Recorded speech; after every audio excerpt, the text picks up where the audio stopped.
Hello అందరికీ, ఎలా ఉన్నారు అందరూ?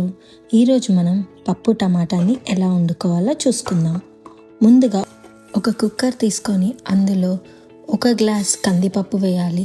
గుర్తుపెట్టుకోండి, ఏ గ్లాస్ అయితే మనం యూస్ చేస్తున్నామో అదే గ్లాస్తో మనం వాటర్ని కూడా పోయాలి.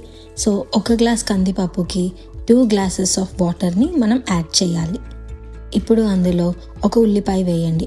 మొత్తం ఉల్లిపాయ వేయకూడదు, ఒక చిన్న వద్ద అంటే ఒక 4 ముక్కలు అంతే. తర్వాత ఆ 1 కప్కి 2 టొమాటోస్ తీసుకోండి. నేను 2 మీడియం సైజ్ టొమాటోస్ తీసుకొని దాన్ని కోసేసి వేసుకున్నాను. అందులోనే నేను చెప్పిన ఉల్లిపాయలను కూడా వేసేయాలి. ఇప్పుడు మీ కారానికి సరిపడ పచ్చిమిరపకాయలని వేయండి. నేను ఒక 8-9 పచ్చిమిరపకాయలని వేసుకున్నాను. దాన్ని మొత్తం వేసుకొని ఒక్కసారి కలుపుకొని ఇప్పుడు అందులోకి ఒక 1/2 టేబుల్ స్పూన్ పసుపు వేయండి, మరియు 1.5 స్పూన్ కారం వేయండి. కారం మీకు తగ్గట్టు వేయండి, ఎక్కువ వేయకండి, ఎందుకంటే మనం ఆల్రెడీ పచ్చిమిరపకాయలని వేసాం కాబట్టి. ఇప్పుడు ఒక గోలీ సైజ్ అంతా చింతపండుని తీసుకొని శుభ్రంగా కడిగి అది కూడా వేయండి.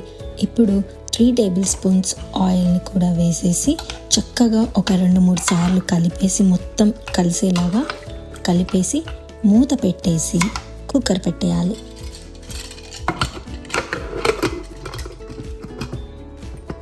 ఇప్పుడు కుక్కర్ని మనం మీడియం ఫ్లేమ్లో పెట్టుకొని 3 విజిల్స్ వచ్చేదాకా మనం కుక్ చేసుకోవాలి. ఒక్కసారి మనకి 3 విజిల్స్ వచ్చేసిన తర్వాత స్టవ్ ఆపేసి పక్కకి పెట్టేసి మొత్తం అందులో ఉన్న ఆవిరిని పోయేదాకా మనం వెయిట్ చేయాలి. కుక్కర్లో మొత్తం ఆవిరంతా పోయాక మనం దాన్ని ఓపెన్ చేసుకొని పప్పు గుత్తితో సాల్ట్ వేసుకొని చక్కగా మెదుపుకోవాలి. పప్పుని మంచిగా స్మాష్ చేసుకోవాలి. దానివల్ల ఏమవుతుందంటే పచ్చిమిరపకాయలు ఇవన్నీ ఏవైతే ఉన్నాయో చక్కగా అందులో మంచిగా స్మాష్ అయిపోతాయి అన్నమాట.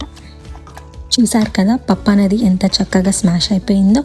ఇప్పుడు మనం అందులోకి 1 కప్ వాటర్ యాడ్ చేసుకుందాం. దానివల్ల పప్పు అనేది కొద్దిగా పలచబడుతుంది. అండ్ దాన్ని మనం స్టవ్ మీద పెట్టుకొని 1 పొంగు వచ్చేదాకా వేడి చేసుకోవాలి. ఎక్కువ కుక్ చేసుకోవద్దు, దగ్గరికి అయిపోతుంది. జస్ట్ 1 పొంగు, ఎందుకంటే వాటర్ పోసాం కాబట్టి. ఇప్పుడు కొద్దిగా కొత్తిమీర వేసి చూసారు కదా 1 పొంగు వచ్చింది. ఇంకా కలుపుకొని పక్కకి పెట్టేసుకొని పప్పుని మనం తాలింపు వేసేసుకుందాం. ఇప్పుడు తాలింపు కోసం ఒక గిన్నె పెట్టుకొని అందులో కొద్దిగా ఆయిల్ పోసుకొని ఆయిల్ కొద్దిగా హీట్ అయిన తర్వాత ఇప్పుడు అందులోకి మనం 1/2 టేబుల్ స్పూన్ ఆవాలు వేసుకోవాలి, 1/2 టేబుల్ స్పూన్ జీలకర్ర, 4-5 వెల్లుల్లి రెబ్బలు వేసి దూరగా వేయించాలి. ఇప్పుడు అందులోకి 4-5 ఎండుమిరపకాయలు కూడా వేసి 4-5 రెబ్బల కరివేపాకు కూడా వేసి చక్కగా వేపుకోవాలి. ఇప్పుడు అందులోకి ఒక చిటికెడు ఇంగువ కూడా యాడ్ చేసి తాలింపుని ఎర్రగా వేగాలి. ఇప్పుడు పక్కన పెట్టుకున్న పప్పుని తీసుకొచ్చి ఈ తాలింపు దాంట్లోకి పోసేయాలి మొత్తం పప్పుని. ఇక్కడ ఒక చిన్న టిప్ అండి, మనం తాలింపు వేసిన దాన్ని తీసుకెళ్ళి ఆ పప్పులో వేయడం కన్నా పక్కకు పెట్టుకున్న పప్పుని ఈ తాలింపు గిన్నెలోకి వేసుకుంటే పప్పు అనేది చాలా రుచిగా వస్తుంది. నేను ఈ వీడియో కోసం మూత పెట్టలేదు, కానీ మీరు మూత పెట్టండి. తాలింపు వేసినమ్మటే మూత పెడితే ఆ రుచి నెక్స్ట్ లెవెల్కి వెళ్ళిపోతుంది.